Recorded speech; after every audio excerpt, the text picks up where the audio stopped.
오늘 본문은 솔로몬이 성전을 건축하기 위해서 준비하는 과정을 다루고 있는 본문이 열왕기상 5장의 본문입니다.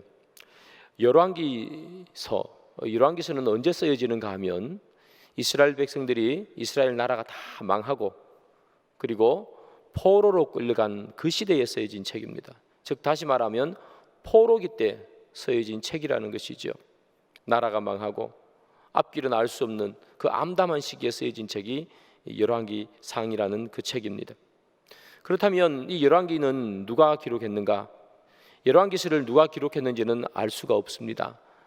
누가 기록했는지는 알 수는 없지만 어쨌든 포로로 끌려갔던 사람이거나 아니면 그 나라에 있어도 힘들게 살아가는 사람이 이 책을 기록했겠죠. 그렇다면 이 포로기 가운데 이 열왕들의 이야기를 기록하는 이 사람은 왜 도대체 이 이야기를 기록하고 있는가? 이유가 있지 않겠습니까? 그것은 다름이 아니라 왜 이 이스라엘 나라가 망하게 되었는가? 그렇다면 망하게 된 이 나라가 어떻게 하면 회복될 수 있는가? 그것을 돌아보기 위해서 기록한 책, 그 책이 바로 이 열왕기서라는 책입니다.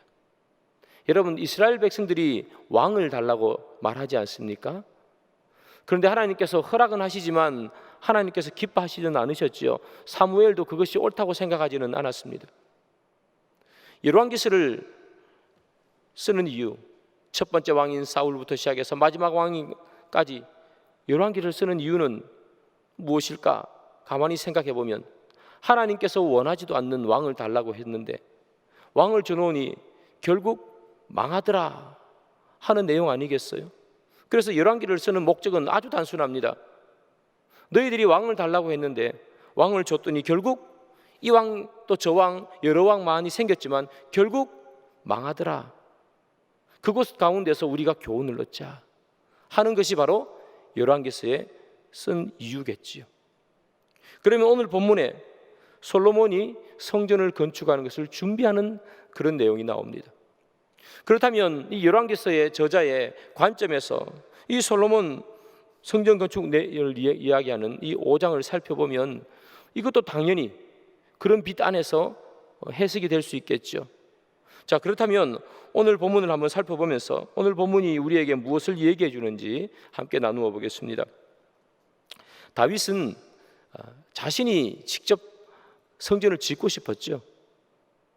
그런데 하나님께서 허락을 하지 않으십니다. 너는 성전을 지을 그게 안 돼. 너는 피를 너무 많이 흘렸기 때문에 너는 지을 수가 없을 것 같다. 그래서 이 다윗이 조금은 안타깝고 섭섭했겠지만 지을 수 없다니 할 수 없지 않겠습니까? 그래서 그는 지을 수는 없지만 지을 수 있도록 재료도 모아놓고 돈도 모아놓고 그리고 그의 아들에게 조언까지 쭉 해줍니다. 이렇게 지어라.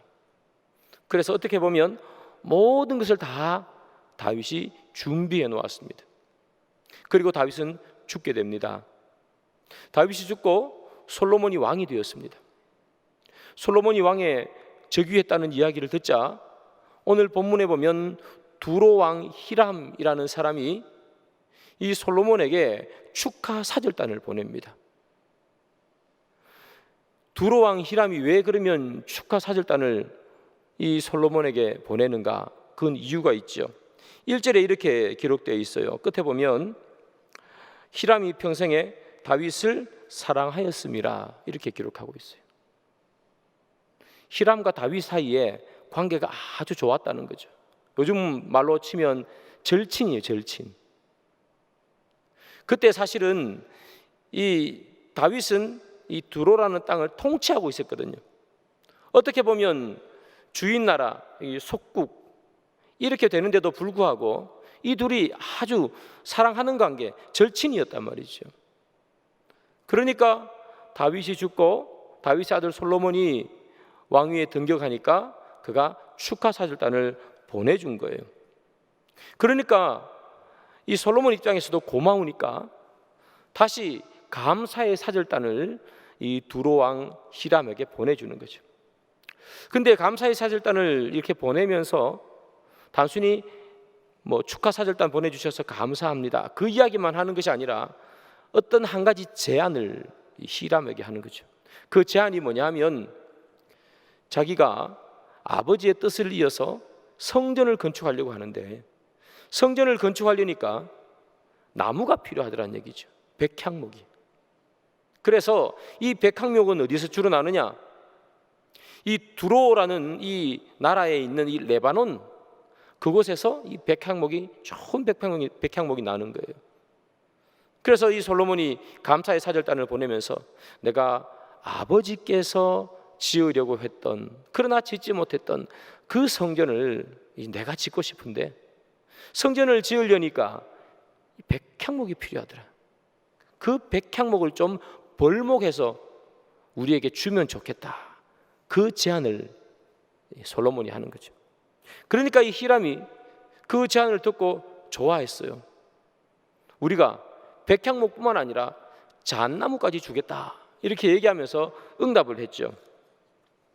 그래서 이 솔로몬은 성전을 짓는데 꼭 필요했던 이 백향목을 히람을 통해서 얻을 수가 있었습니다.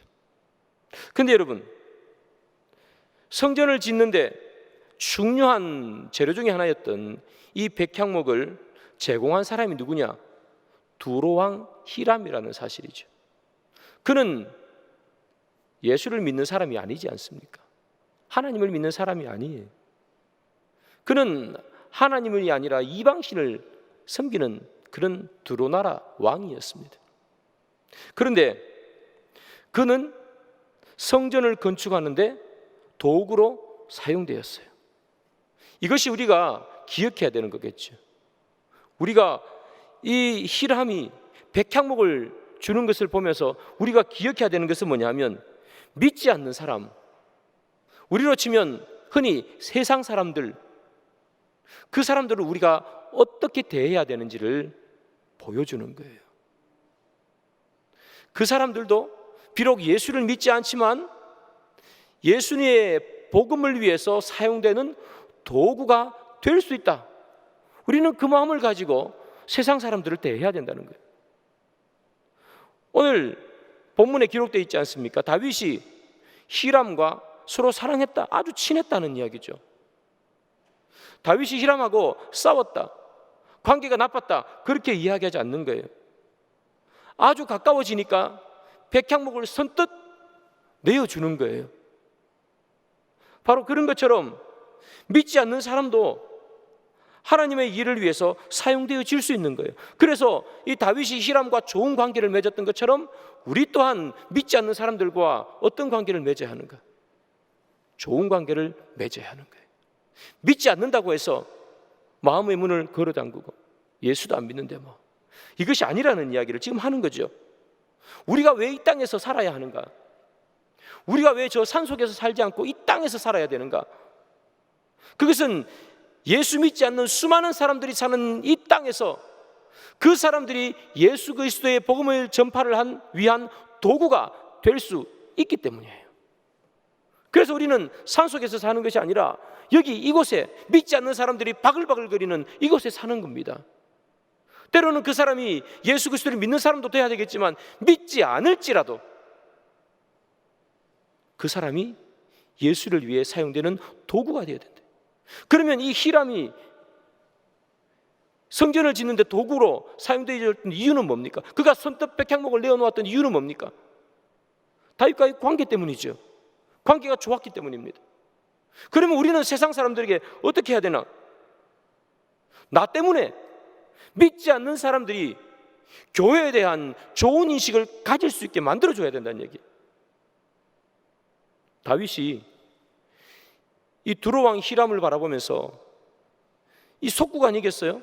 함부로 대하고 그가 통치하는 나라의 왕이기 때문에 자기 마음대로 대했다면 백향목이 왔겠냔 말이죠. 비록 그가 통치하는 나라의 왕이지만 그럼에도 불구하고 다윗은 히람과 좋은 관계를 맺었고 인간적인 관계를 맺었고 그랬기 때문에 준 것 아니겠어요? 예수 믿지 않았어도 그들은 서로 간에 좋은 관계를 맺었기 때문에 백향목 나무를 주는 겁니다. 나 때문에 예수 믿지 않는 사람들이 예수를 욕하게 만들어서는 안 된다는 겁니다.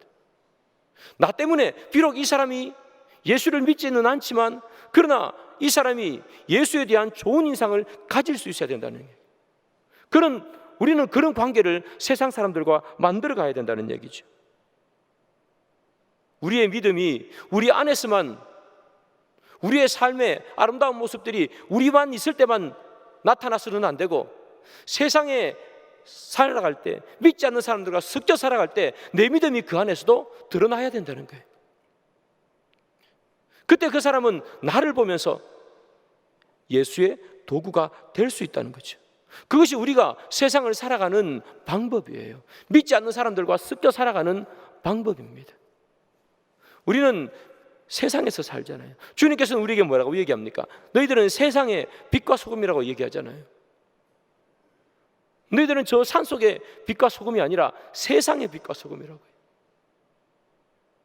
다윗이 히람과 좋은 관계를 맺었기에 이 히람이 성전 건축의 도구가 되듯이 믿지 않는 사람들이 우리 주위에 얼마나 많습니까, 여러분? 여러분 주위에 믿지 않는 사람들은 여러분들을 보면서 교회에 대한 좋은 생각을 할까요? 안 좋은 생각을 하게 될까요? 우리 주위에 있는 예수 믿지 않는 내 친척들, 내 가족들은 나를 바라보면서 어떤 예수를 그의 마음에 심을까요? 예수를 위해서 무엇인가 할 때 비록 예수를 믿지는 않지만 선뜻 무엇인가 나설 수 있는 그런 사람들일까요? 우리 하기에 따라서, 내가 어떻게 움직이냐에 따라서 믿지 않는 내 주위의 사람들이 교회에 대한 좋은 인상을 가질 수도 있고 교회에 대한 나쁜 인상을 가질 수도 있다. 그래서 우리는 늘 세상에 살아갈 때 믿지 않는 사람들과 살아가면서 그 사람을 바라보면서 이 사람도 예수 그리스도의 복음을 위한 도구가 될 수 있다. 이 사람이 비록 예수를 믿지 않음에도 불구하고 믿지 않아도 도구가 될 수 있다. 우리는 그 생각을 잊지 말아야 돼. 여러분, 다니엘과 다리오 왕의 관계를 아시죠? 다니엘이 사자가 입을 벌리고 있는 사자굴에 던져졌죠. 그때 이 예수 하나님 모르는 다리오 왕이 정말 막 발을 동동 구리면서 이 다니엘 죽으면 어떡하나? 여러분 걱정하는 거 아시잖아요. 왜 이방 나라의 왕이 하나님을 섬기는 다니엘을 그렇게 걱정하나요? 그가 막 땅을 치고 후회하잖아요. 내가 왜 이 일을 했을까? 그리고 다니엘이 사자굴에서 살아있는 것을 확인하고 그가 하나님께 영광을 돌려요. 다니엘이 믿는 하나님께 영광을 돌려버린단 말이죠. 다니엘과 그의 친구들의 삶이 어떠했으면 이방 나라의 왕조차도 그를 통해서 하나님의 그 높으심을, 영광을 말하게 되느냐지. 우리가 세상에 살 때 주위에 믿지 않는 사람들이 있는 이유가 바로 그것입니다. 그 사람들로 하여금 주의 도구가 되도록 내가 움직이라는 거죠. 여러분들이 직장에서, 또 여러분들의 가정에서, 또 여러분들의 일가 친척들과의 삶 속에서 나의 움직임으로 그 사람들이 예수를 위한 하나의 도구가 될 수 있기를 소망합니다. 여러분, 그런데 이 솔로몬하고 히람하고 백향목을 달라 하니까 주게 되죠. 그런데 이들 사이에 거래가 조금 일어나게 됩니다. 그 거래를 한번 살펴봐야 되겠죠. 솔로몬은 히람에게 백향목을 달라 하고 히람이 백향목을 주는 대가로 무엇을 주기로 했는가? 음식물을 주기로 했습니다. 한번 볼까요? 열왕기상 5장 11절이죠. 솔로몬이 히람에게 그의 궁정의 음식물로 밀 2만 고루와 맑은 기름 20고루를 주고 해마다 그와 같이 주었더라. 솔로몬이요, 왕실에서 쓰는 밀 2만 섬 그리고 맑은 기름 20섬을 주었어요. 백향목을 받아오는 데까지. 여기서 눈여겨봐야 될 구절이 하나 있습니다. 저게 뭐냐 하면 해마다 하는 내용이죠. 해마다.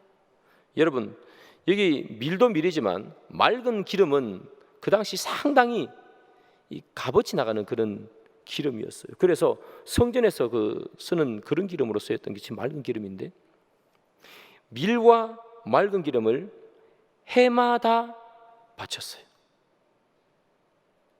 해마다. 왜 이것이 중요한가 하면, 지금 두로를 통치하는 것은 솔로몬이죠. 그런데 솔로몬이 오히려 해마다 음식물을 바쳐요. 이해되십니까?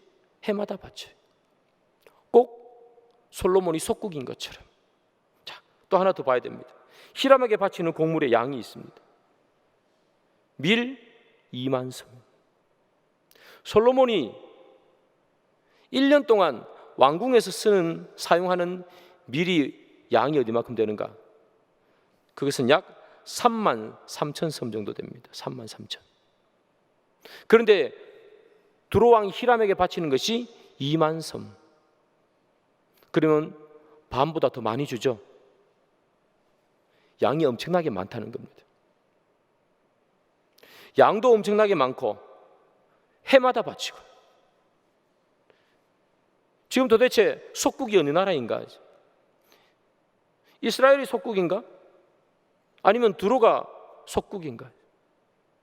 솔로몬은 마치 그가 속국인 것처럼 해마다 바치고 엄청난 양을 바치고 있더라 하는 거죠. 그러면서 이런 질문이 떠오를 수 있는 거죠. 이 계약이 잘된 계약인가?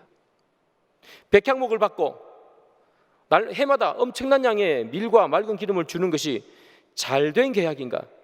지혜의 왕 솔로몬이라고 부르는데, 그 지혜의 왕 솔로몬이 정말 진짜 지혜롭다 할 만큼의 잘된 계약인가 하는 거죠. 그런데 이 두로왕 히람과 솔로몬의 계약을 따지고 보면 사실 솔로몬이 그의 주장을 하나도 관철시키는 것이 없어요. 솔로몬은요, 제일 처음에 이렇게 이야기합니다. 백향목을 다오. 그러면 6절에서 이렇게 얘기해요.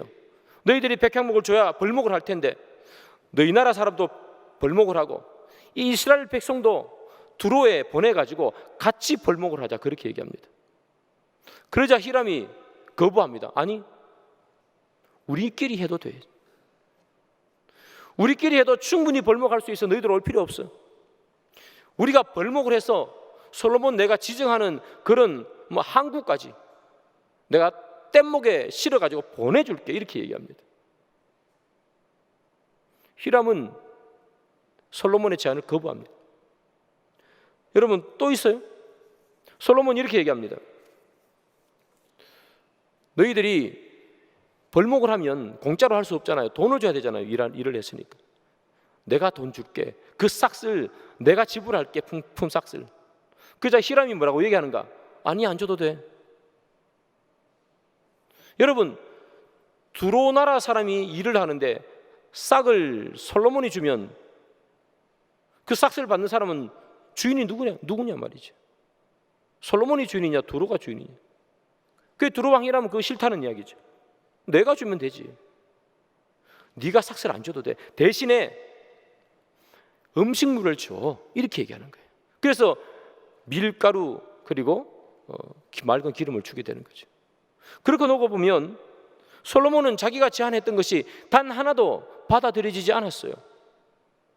히람이 말한 것은 다 받아들여졌어요. 그리고 그는 해마다 엄청난 양의 음식물을 마치 속국인 것처럼 두로왕 히람에게 바쳤어요. 이것이 잘된 계약인가 말이죠. 이것이 과연 잘된 계약인가? 이것이 잘된 계약인지 아닌지 주는 힌트가 한 가지 있습니다. 12절이죠. 한번 읽어봅니다. 여호와께서 그의 말씀대로 솔로몬에게 지혜를 주신 거로 히람과 솔로몬이 친목하여 두 사람이 함께 약조를 맺었더라, 이렇게 기록해요. 여호와께서 그의 말씀하신 대로 솔로몬에게 지혜를 주신 거로. 솔로몬의 지혜, 하나님께서 솔로몬에게 지혜를 주셨기 때문에 히람과 솔로몬 사이에 계약이 잘 맺어졌다, 이렇게 얘기하는 거죠. 자, 그렇다면 여러분, 여기 나오는 이 솔로몬에게 지혜를 주신 거로 하는 이 말이 칭찬으로 들리세요? 아니면 비아냥거림으로 들리세요? 솔로몬이 정말 지혜가 좋아서 계약을 잘 맺었네 하는 이런 내용으로 들리세요? 아니면 다른 말, 이게 고작 솔로몬의 지혜냐? 비꼬는 말이죠.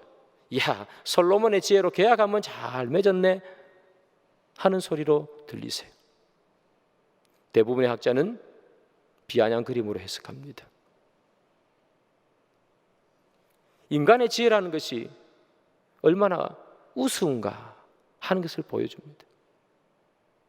이 세상에서 솔로몬만큼 지혜로운 사람이 없다고 얘기하잖아요. 저 먼 곳에서부터 이 솔로몬의 지혜 말 한마디 들으려고 이곳까지 오는 거잖아요. 그런데 그렇게 지혜롭다는 솔로몬의 이 계약을 한번 보니까 우스운 거예요. 속국이라는 이 두로에 날마다 해마다 엄청난 양의 곡식을 보내고 있고, 자기의 주장은 하나도 안 받아들여지고 있고, 인간의 지혜 얼마나 어리석은가. 여러분, 이스라엘 백성들이 사무엘에게 달려가 소리치잖아요. 왕을 달라고. 왕이 있으면 효과적으로 나라를 다스리고, 왕이 있으면 외국이 쳐들어와도 막을 수 있고, 왕을 달라고 소리치잖아요. 그래서 하나님께서 허락을 하셔서 그들에게 왕을 주었더니 결국 나라가 망했어요.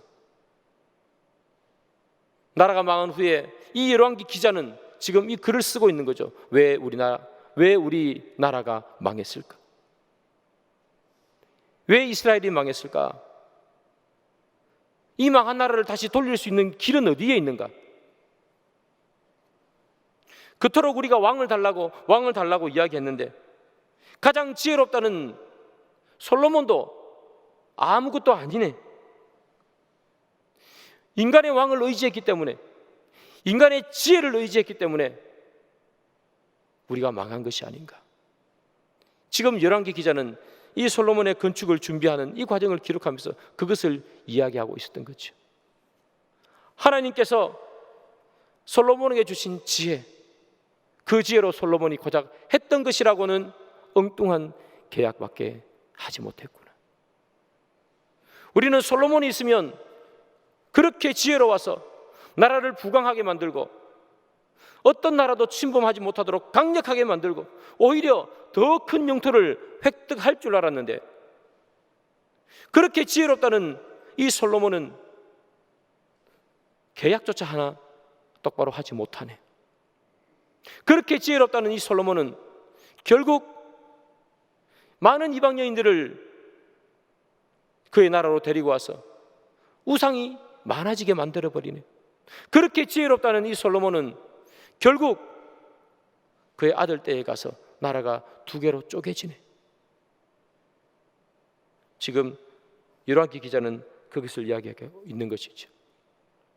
진정 그들이 의지해야 되는 것, 진정 우리가 의지해야 했던 것은 무엇인가 반성하고 있는 거예요. 이 이스라엘이 진짜 의지해야 했던 것은 지혜의 왕 솔로몬, 인간의 지혜가 아니라 하나님이었었다는 거예요. 그것을 지금 열왕기 기자는 말하는 거죠. 그들은 인간 왕이 없을 때는 늘 승승장구했습니다. 그러나 인간 왕이 생기자마자 그들의 전쟁은 계속해서 패하는 전쟁을 하게 되는 거죠. 인간 왕이 없을 때 그들은 거침이 없었습니다. 앞에 있는 적군이 닥치면 여호와 하나님께서 그들을 붙이셔요. 그래서 그들은 이겼습니다. 앞에 더 이상 갈 데가 없으면 하나님께서 홍해를 갈라서 건너가게 하셨습니다. 앞에 너무나 단단한 거대한 장벽이 그들을 가로막고 있으면 소리치면 무너지도록 그런 기적을 경험하면서 그들은 앞으로 나갔습니다. 그러나 인간 왕이 생기자 그들은 계속해서 지는 싸움을 하게 되었습니다. 사랑하는 여러분, 인간의 지혜라는 것이 우리를 강하게 해줄 것 같지만 이토록 약한 것 아니겠습니까? 인간의 지혜로 세워진 성전이, 그 솔로몬의 성전이 영원하겠습니까? 무너질 수밖에 더 있겠습니까? 정말 우리가 의지해야 되는 것은 무엇인가? 시편 기자는 우리에게 이야기해요. 시편 146편 3절 5절이죠. 귀인들을 의지하지 말며 도울 힘이 없는 인생도 의지하지 말지니 야곱의 하나님을 자기의 도움으로 삼으며 여호와 자기 하나님에게 자기의 소망을 두는 자는 복이 있도다. 귀인들을 의지하지 말며, 여기 나오는 이 귀인들은 어떤 사람인가? 힘이 있고 유력한 자를 말합니다. 여러분, 솔로몬만큼 힘이 있고 유력한 사람이 있습니까? 한 나라의 왕만큼 힘이 있고 유력한 사람들이 있습니까? 그 왕을 의지했더니 하는 것이라고는 뭐밖에 없습니까? 나라의 공물을 속국의 나라에 해마다 바치는 일밖에 하지 않는 그 솔로몬, 그 솔로몬을 의지했더니, 그런 인간왕을 의지했더니 결국은 망하는 꼴이 되고 말았지 않은가? 진짜 우리가 의지해야 될 것은 하나님에게 소망을 두는 자는 복이 있도다. 하나님을 의지해야 하지 않는가? 이 열왕기 기자는 이스라엘 나라의 멸망의 원인을 여기서 찾는 것. 우리가 하나님을 의지하지 않았구나. 우리가 우리의 지혜를 의지했구나. 사람의 지혜를 의지했구나. 사람의 지혜, 인간 왕을 의지하면 지게 되는구나. 이것이 열왕기서의 주제이죠. 사랑하는 여러분, 인간의 지혜를 의지하지 마시기 바랍니다. 인간의 힘을 의지하지 마시기 바랍니다. 사람의 지혜와 인간의 힘은 참 아무것도 아닙니다. 진짜 우리가 의지해야 하는 것은 하나님밖에 없는 줄 믿습니다. 제가 부끄러운 고백을 하나 합니다. 제가 이런 생각을 했습니다. 내가 교회에서 사역을 하면서 내가 설교를 잘하고, 그리고 교회에 여러 가지 참 좋은 그런 제도들을 가지고 오고 내가 열심히 하면 우리 교회는 성장하지 않겠는가? 물론 그렇게 해야 되겠죠. 그러나 빠진 게 하나 있었습니다. 하나님을 의지하는 것. 하나님께 나를 불쌍히 여겨주고 우리 교회를 불쌍히 여겨주십시오. 주님께 의지합니다. 이게 빠져 있었다는 거예요. 나는 내만 잘하면, 저 자신만 잘하면, 내가 정신 똑바로 차리고 내가 잘하면, 설교 잘하고 행사 잘하고 그러면 교회가 부흥하겠지, 그렇게 생각했습니다. 물론 하나님의 도움이 필요 없다고 생각하지는 않았습니다. 하나님의 도움이 필요하다고 생각했습니다. 그러나 그것은 늘 저 뒤에 있었고, 내가 설교 잘하면 되지, 내가 행사 잘하면 되지, 깔끔하게 잘 처리하면 되지. 그런데 요즘 점점 느끼는 겁니다. 하나님이 도와주지 않으면 안 되는구나. 그래서 요즘 새벽에 나와서 기도하면 딱 하나 기도합니다. 하나님께서 도와주십시오. 하나님이 나도 불쌍히 여겨주시고 우리 교회 성도들도 불쌍히 여겨주시고 우리 교회도 하나님 불쌍히 여겨주십시오. 나는 내 나름대로 최선을 다해야 하겠지만 하나님이 도와주지 않으면 아무것도 되는 것이 없습니다. 사랑하는 여러분, 우리는 모두 다 우리의 지혜를 때로는 의지합니다. 그러나 우리의 지혜가 앞서는 사람은 아니기를 원합니다. 하나님께 의지하는 것, 그것이 먼저인 우리들이 되기를 소망합니다. 오늘 본문 5장 13절 이하를 보면요, 이 솔로몬이 성전을 건축하기 위해서 사람들을 모으는 장면이 나옵니다. 전국에서 3만 명의 사람을 모았습니다. 성전을 이제 건축해야 되니까 3만 명을 모았습니다. 3만 명을 모아가지고 이것을 세 조로 나눈 거예요. 10,000명, 10,000명, 10,000명. 10,000명은 레바논에 보냈습니다. 일하러. 나머지 20,000명은 자기 나라의 집에서 쉬고 있습니다. 한 달 동안 일하고 이 사람들이 10,000명이 넘어오면 또 10,000명이 그쪽으로 레바논으로 갑니다. 그래서 3만 명을 모았습니다. 여러분, 아까 히람이 벌목하는데 이스라엘 백성들 보내줄게 하니까 괜찮다 그랬지 않습니까? 근데 지금 여기 보니까 솔로몬이 또 사람을 1만 명 보냅니다. 학자들은 이렇게 해석하죠. 솔로몬이 밀과 맑은 기름을 주기로 계약 다 하고 그리고 난 다음에 10,000명을 또 보냈다라고 봅니다. 돈은 돈대로 쓰고 일꾼은 일꾼대로 또 보내고, 참 솔로몬의 지혜가 불안한 지혜다 하는 것을 볼 수 있죠. 어쨌든 이 30,000명을 모았습니다. 그런데 조금 있다가 또 사람을 또 모읍니다. 150,000명을 모읍니다. 이번에는 70,000명은 짐을 나르고 80,000명은 뭘 하느냐? 채석을 합니다. 150,000명 앞에 30,000명 합치면 180,000명입니다. 지혜의 왕, 이 솔로몬이 한 일은 뭐냐? 백성들을 착취하는 일입니다. 인간왕을 세워놓으면 우리를 잘 다스려 줄 것이지 라고 생각했는데,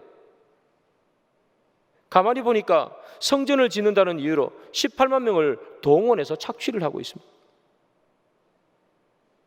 그것이 인간 왕이 우리에게 하는 일입니다. 여러분, 성전이 얼마나 화려하게 지어졌겠습니까? 그 화려함 속에는 무엇이 있습니까? 그 수많은 노동자들의 착취가 그 안에 거기 들어가 있는 거예요. 인간의 지혜는 화려하지요. 그러나 그 화려함 안에는 생명이 없습니다. 인간이 만들어 놓은 화려함 속에는 생명이 없습니다. 그 안에는 뭐밖에 없습니까? 생명을 갉아먹는 노동밖에 없었지. 그러나 인간이 만든 성전이 아니라 성전이신 예수님은 하나도 화려하지 않습니다. 성경은 그가 볼품이 없다고 이야기합니다. 그러나 성전 대신 예수님은 솔로몬의 성전과는 완전히 반대가 됩니다. 그러나 하나도 화려하지 않지만 그 안에는 생명이 있습니다. 그가 가는 곳에는 귀신이 쫓겨가고, 그가 가는 곳에는 죽은 자가 살아났습니다. 그가 가는 곳에는 질병이 물러갔습니다. 사람이 만들어 놓은 화려한 성전에는 생명이 없지만 성전 대신 예수에게는 생명이 있습니다. 그렇다면 우리는 도대체 누구를 의지해야 하는가? 누구를 의지해야 우리는 살 수 있고, 누구를 의지해야 이스라엘 백성들처럼 멸망하지 않는가? 지혜의 왕 솔로몬이 지어놓은 화려한 성전, 그것을 우리가 의지해야 하는가?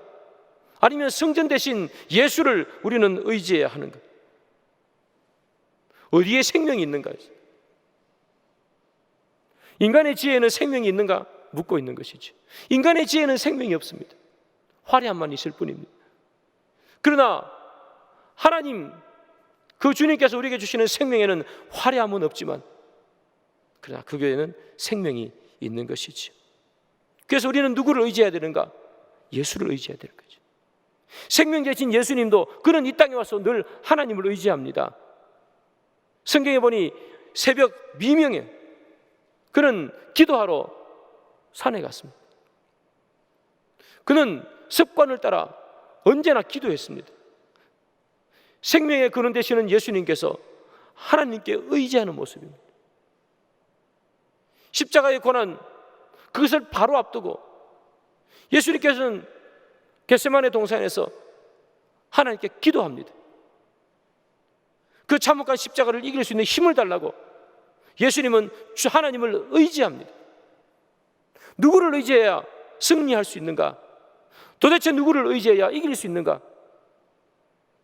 우리는 이 세상에서 승리하며 살고 싶은데 누구를 의지해야 우리는 승리하면서 살고 있는가? 나는 도대체 누구를 의지하고 있는가? 나는 세상에서 무엇을 의지하며 살아가고 있는가? 화려해 보이는 나의 많은 스펙들과 화려해 보이는 내가 가진 것들을 나는 의지하고 있는가? 그것을 의지하면 오늘 본문에서 말합니다. 화려함은 있을 수 있지만 그러나 그 안에는 생명이 없느니라. 여러분들이 가지고 있는 수많은 화려한 것들 안에는 생명이 없습니다. 그것을 의지하지 마시기 바랍니다. 우리가 진짜 의지해야 되는 것은 인간의 지혜도 아니고 인간의 능력도 아닌 아무것도 아닌 것 같은 사람들이 던져버린 바로 돌, 모퉁이 돌인 예수 그리스도. 그분만을 의지할 때 우리는 교회라는 것을 지어 나갈 수 있게 되는 것이겠죠.